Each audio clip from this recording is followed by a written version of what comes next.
पहले से तय शुदा है। ये पेश गोइयां कर रहे हैं, इलेक्शन नवाज शरीफ साहब के लिए कराया जा रहा है कि सुबह के तख्त नशीर शाम के मुजरिम ठहरे। हमने पल भर में नसीबों को बदलते देखा, वक्त बदल दिया, जज्बात बदल दिए। अस्सलाम वालेकुम, मैं तरीम काजी आपके खिदमत पे हाजिर हूँ। जैसा कि आप सब जानते हैं कि इस वक्त मुल्क खुदादात में जमहूरी इंतखाबात का वक्त शुरू हो चुका है। इस वक्त पॉलिटिकल सिनेरियो जो है वो काफ़ी गर्म है और आज से हम अपने व्लॉग्स का जो एक नया सिलसिला शुरू कर रहे हैं वो सियासत के हवाले से होगा।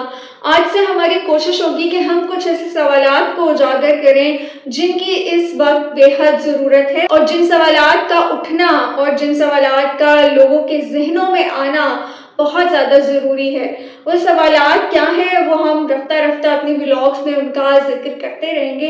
लेकिन आज के हवाले से अगर हम बात करते हैं तो आज हम बात करेंगे कि नवाज शरीफ साहब की जो पाकिस्तान आमद का सिलसिला हुआ, ये सारा सिनेरियो बना, इसके पीछे क्या मुहर्रिकात थे और अभी जो सुनने में आ रहा है कि कौमी असम्बली में 70 से 80 नशस्तें नवाज शरीफ साहब की होंगी, ये एक बड़ी चौंका देने वाली बात है जिसका जिक्र वक्तन फवक्तन मुख्तलिफ लोग कर रहे हैं। फैसल वाड़ा साहब ने भी इसके ऊपर बात की है और दूसरे सियासी हलकों पर नजर रखने वाले लोग हैं वो भी इसके बारे में पेश गोइयां कर रहे हैं।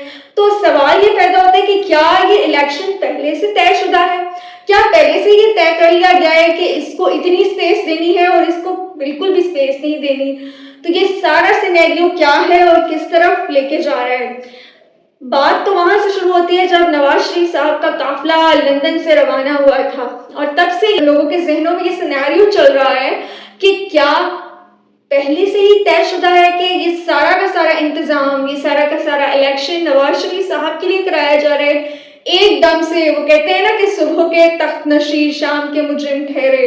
हमने पल भर में नसीबों को बदलते देखा, तो एकदम से वक्त बदल दिया, जज्बात बदल दिए, हालात बदल दिए और अब लगता यूं है कि ये इलेक्शन जिस तरह से नून लीग करवाने के लिए पुरजोश है और जिस तरह से दूसरी जमातों पर पाबंदियां लगाई जा रही हैं, तो लगता यूं है कि जैसे इलेक्शन के लिए एक लेवल प्लेइंग फील्ड जो है, बल्कि लेवल प्लेइंग फील्ड तो नहीं, सारी की सारी फील्ड ही एक खास पार्टी को सपोर्ट करने के लिए क्लियर कर दी गई है। और जो नए सिनेरियोज बन रहे हैं उन्हें देख करके लगता है कि इलेक्शन तो एक मखसूस जमात के लिए ही कराया जा रहा है और वही जीतेगी।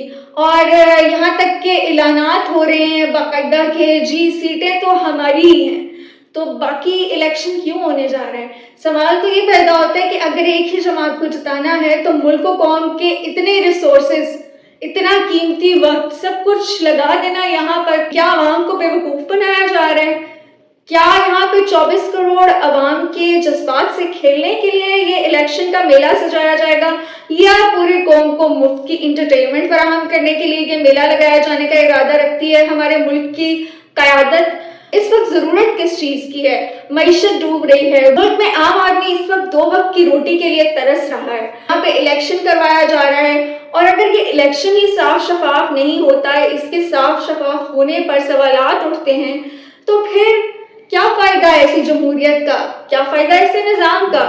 तो ज़रा सोचिए और इन सवालात को अपने जहनों में दोहरा कर देखिए कि आपके जहन में इसका क्या जवाब आता है। किसी नए सवाल के साथ आपकी खिदमत में फिर हाजिर होंगी, तब तक के लिए मुझे दीजिए इजाज़त। अल्लाह हाफ़िज़।